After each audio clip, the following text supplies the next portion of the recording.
meu nome é Andréa Schaefer e vamos continuar com as nossas aulas de Sociologia. No nosso último encontro, estávamos conversando sobre como é que o poder, ao que eu faço analogia sobre ser o maior câncer da raça humana, se institui. É necessário saber disso? É claro. Se tu não sabe de onde é que surgiu tudo isso, se tu não sabe como é que essa armadilha se organizou para que tu caísse nela, fica achando que está tudo normal, que sempre foi assim, que isso é destino. Como é que tu vai intervir no futuro? Como é que tu vai pegar a rédea da tua história? Não vai ter como. Então estamos lá agora nesse encontro do Império Romano com os hebreus, numa região do Ocidente, onde o primeiro contratempo foi o fato destes hebreus não serem politeístas. Eles acreditavam num único Deus e esse Deus era homem. Lembra que eu disse? As religiões antigas, a principal divindade eram as mulheres, pela questão da fecundação, do gerar os filhos. Como assim um Deus só e masculino? Mas aí os romanos olharam em volta e viram, é um grupo muito pequeno, não são guerreiros, não tem grandes exércitos, a gente vai passar por cima deles com toda tranquilidade.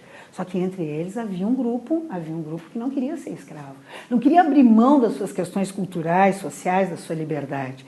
Sempre houve resistência, sempre houve um grupo de resistência entre nós, sempre.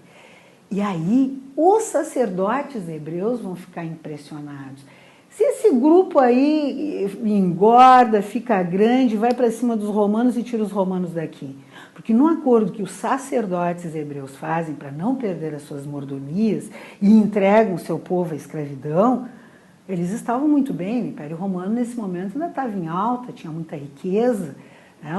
Os sacerdotes hebreus estavam perfeitos, eles só tinham que manter o povo sob controle. E aí, e se o Império Romano vai embora? E se esse grupo ganha? Vamos nos mexer, falaram lá os sacerdotes hebreus, vamos dar um jeito para que a coisa se mantenha como está, que não é bom perder a mordomia, as coisinhas boas.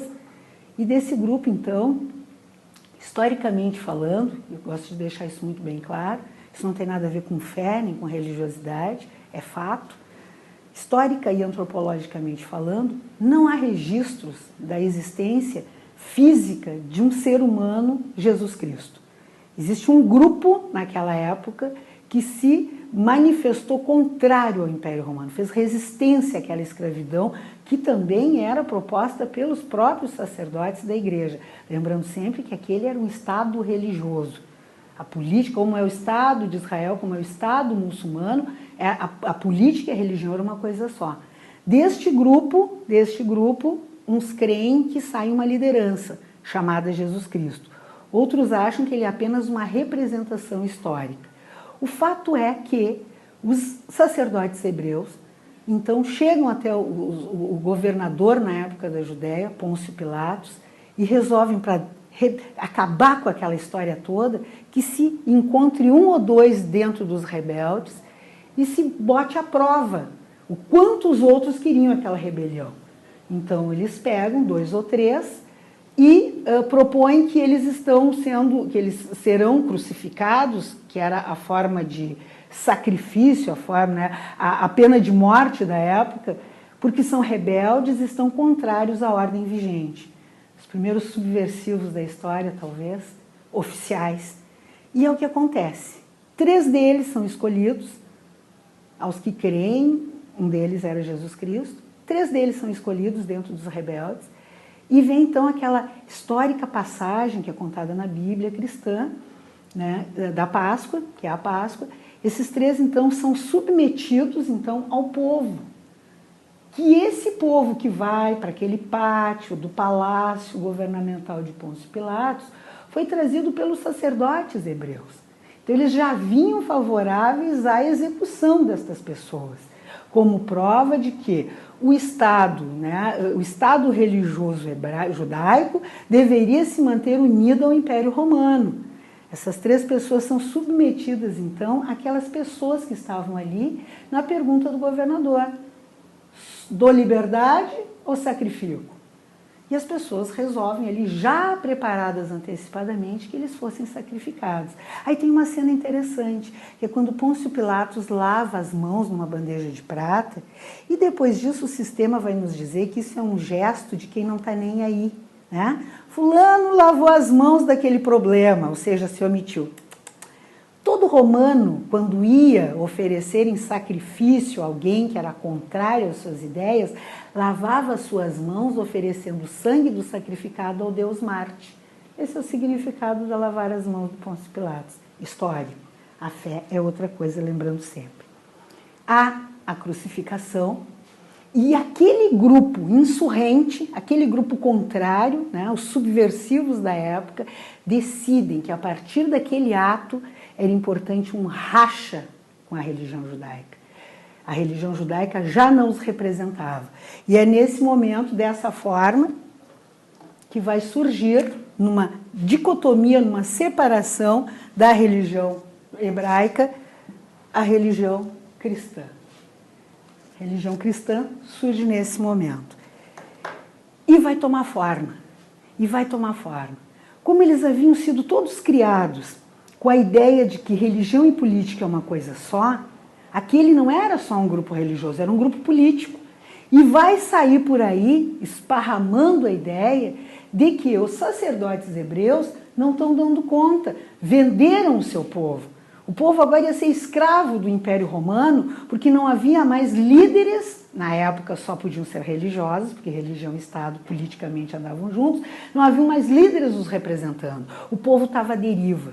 E aí esse povo se junta nessa nova ordem cristã, a cristandade, o cristianismo se organiza, politicamente falando, a religião era uma coisa só, política e religião era a mesma coisa, organizam-se então para se contrapor ao Império Romano. E vão crescer, o tempo passa.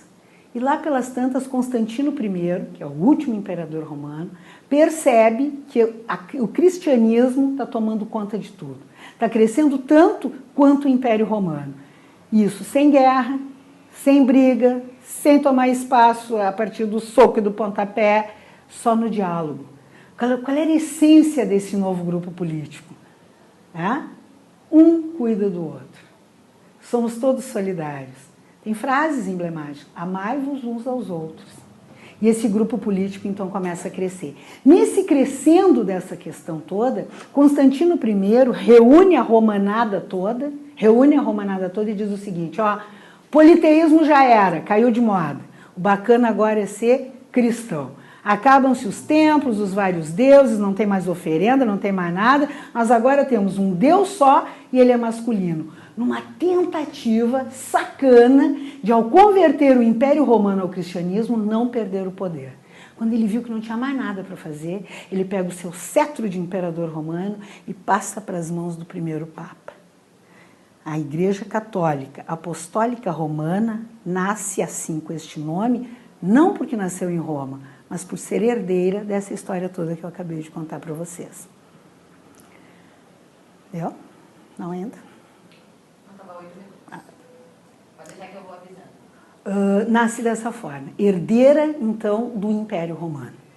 Esse esclarecimento é importante para que a gente possa entender a próxima parte do que a gente vai falar agora.